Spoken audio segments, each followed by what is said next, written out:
Welcome to Face to Face, and today we're going to talk about the war in Ukraine. We're going to talk about the media. I'm with John, university professor. Thank you so much for being in Face to Face. Nice to be here. Maybe you can introduce yourself and then explain how did you get to covering media and be a peace activist?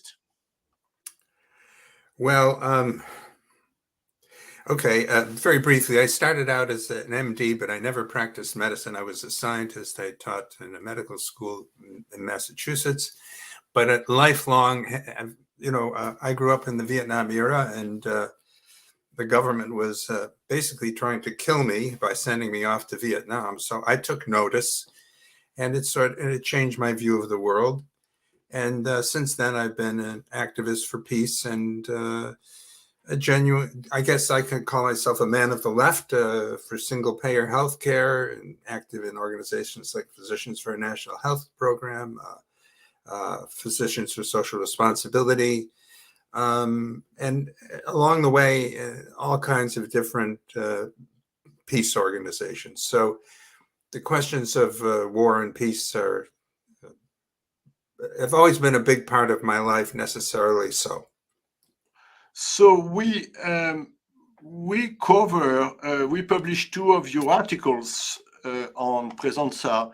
I think it was last week and the week before, with the process of how the New York Times it's switching the discussion from being, this war we're going to win to a more down to facing the situation after 4 months of war. So we just wanted to get your take on how the situation today on the war, and then also concerning the New York Times evolution, if we can call it like this. Yes. Well, this is a war. This is, in fact, a U.S. war against Russia, a U.S. proxy war against Russia, using Ukrainians as a cannon fodder. And it doesn't start with the Russian, as they call it, special military action in Ukraine. It starts with, it starts long ago, but this phase of it started actually in 2013, 2014, with the U.S.-backed coup that installed a U.S.-friendly government in Ukraine. The shelling, killing 14,000 people, according to the UN, of the Russian-speaking regions of the Donbass. And it led up, actually with a pause, during the Trump administration, where Trump said he was trying to get along, quote unquote, get along with Russia, something that was stopped by Russiagate, and picked up again with the Biden administration, increase in shelling of Ukraine, of the Donbass, and Russia eventually crossing the border and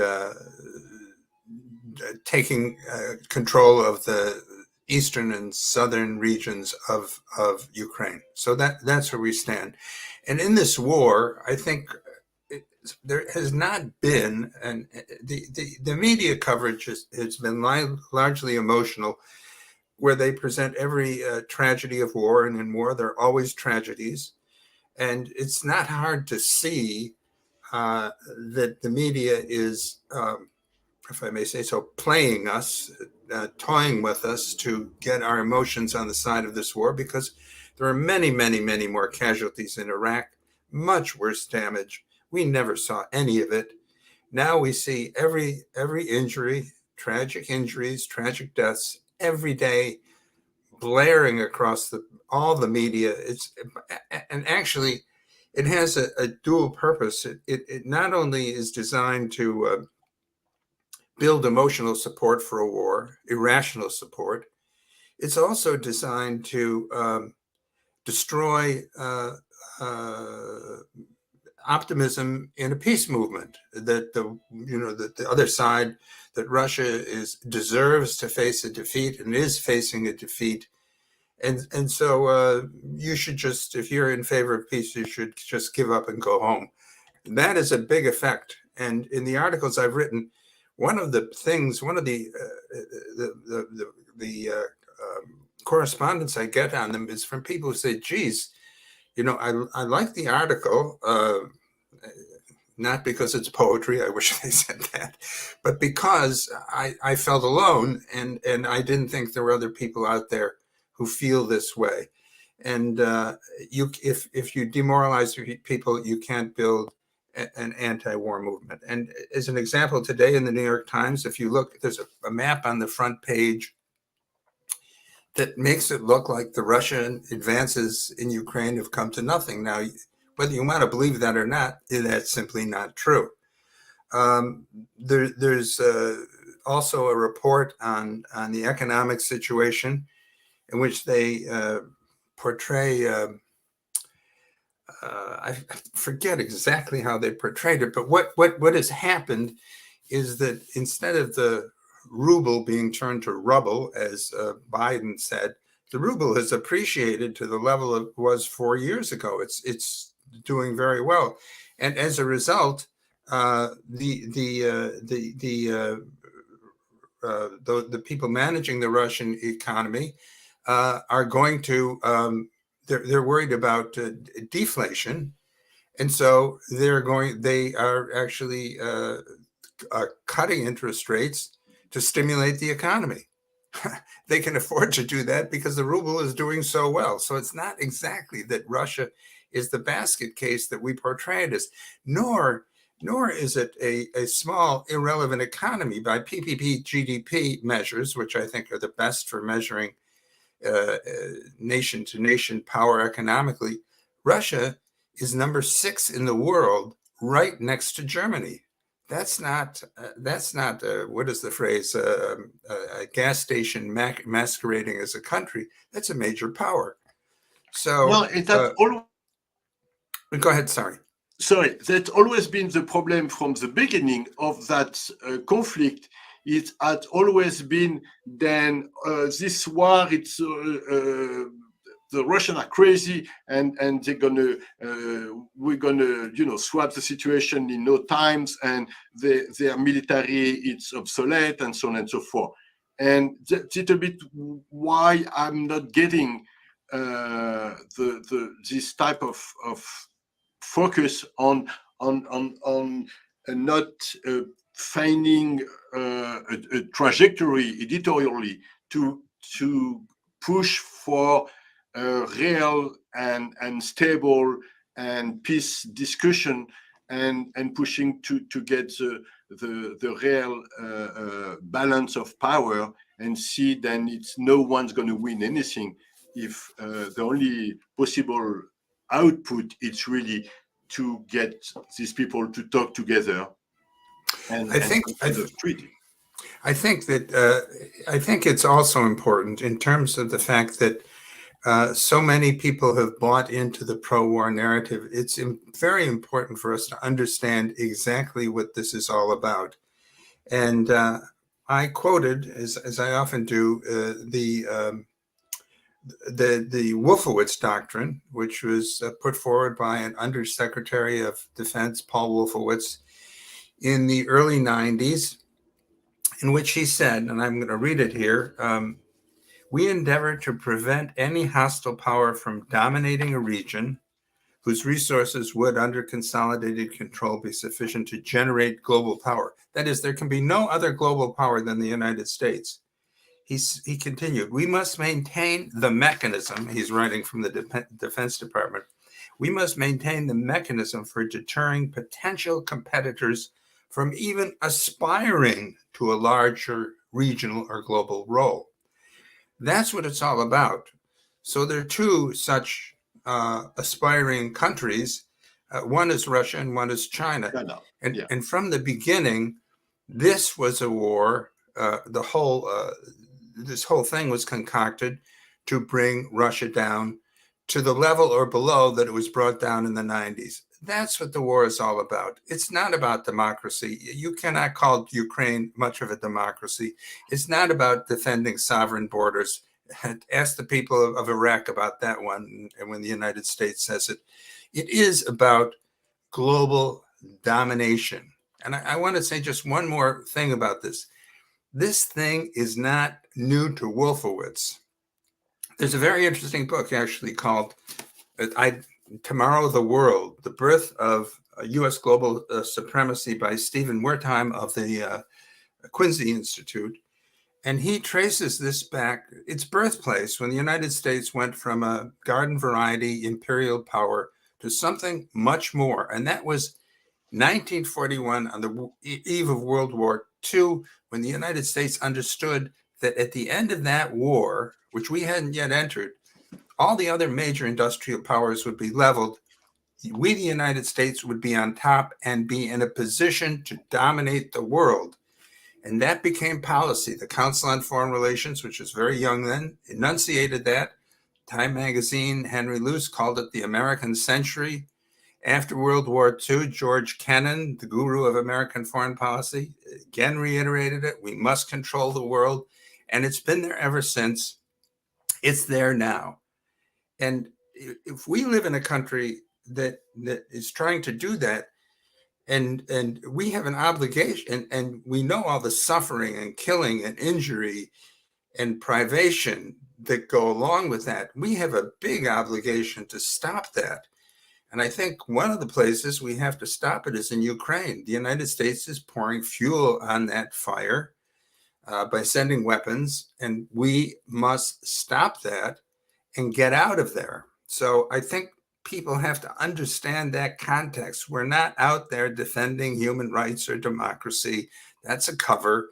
I think people really have to understand that. And it is a shame, actually, that the whole Democratic Party, including the most progressive, including the so-called, including the Squad, are all, Bernie Sanders, Elizabeth Warren, all behind it.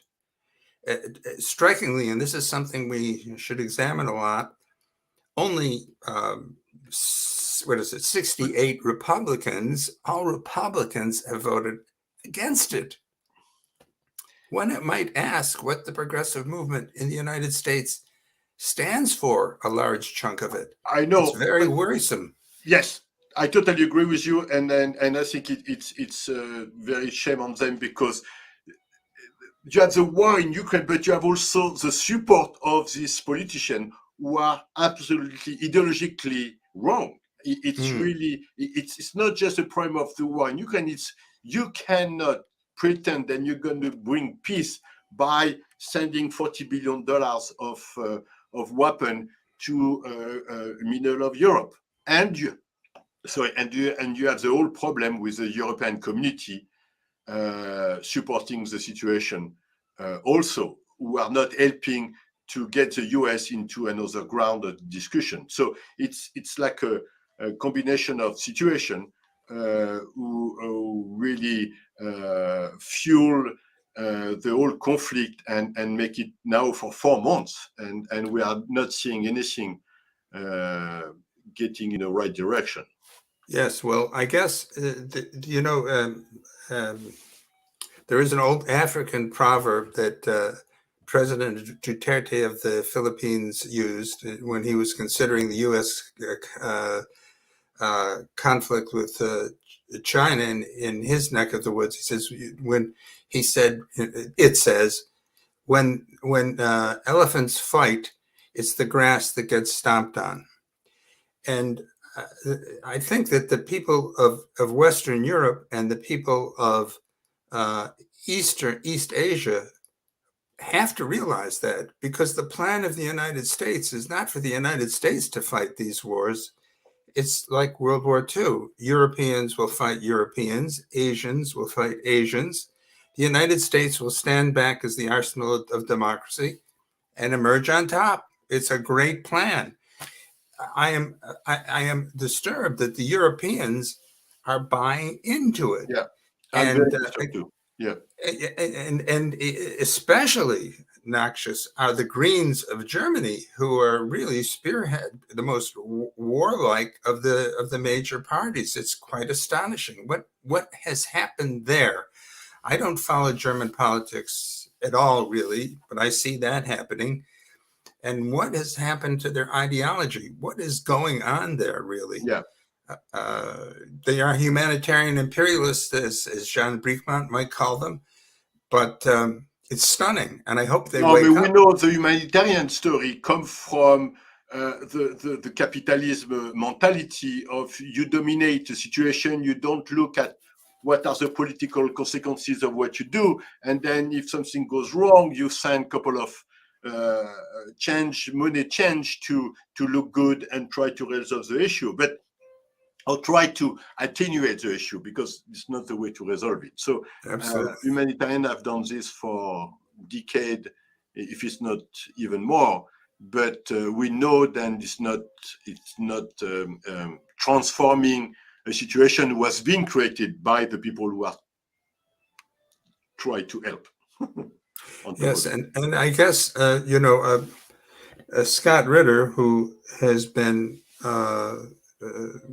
I would say right on the money in analyzing this war, recently took a turn and said, yes, Russia has done okay in its quest to protect the people of the Donbass and build a land bridge between Russia and Crimea.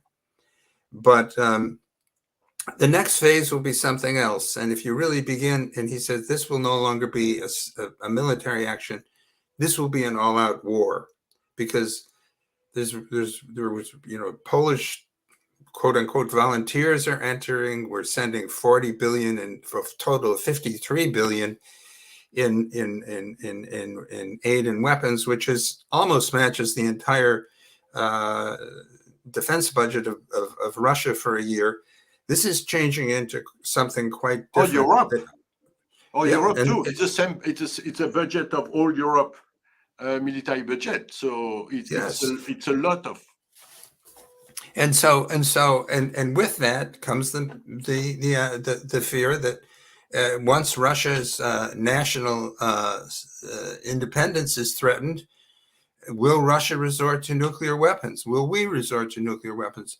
It's gone too far, and the neoconservatives, as Alexander Mercury likes to say, have no reverse. They have no reverse gear. They just keep doubling down. And the cost in human life, the cost in economic well-being of the people of the United States and the world doesn't matter at all to them. I think that it is time for us also in the United States to have an examination of who these neocons are, how they exert their influence, and what are they up to? Because they certainly don't benefit the world or the American people. It's time for them really to go. And we had better get to that pretty quickly, because time is running out in terms of nuclear war. We're running out of time, and I'm not sure we spoke very much about the New York Times, but it was a very interesting discussion in any case. And, okay, well, thank you. Do you want to close with a specific call or issue that you want people to know about? You mean right now? Yeah. And then I would just encourage everyone to educate themselves as much with programs like this and outlets like Presenza and others, and not be taken in by the mainstream media, and be part of a genuine anti-war movement which stops blaming Russia and instead focuses on us, on what we can do in the United States, and that's to get out and stop sending the weapons that are killing people. That's my plea.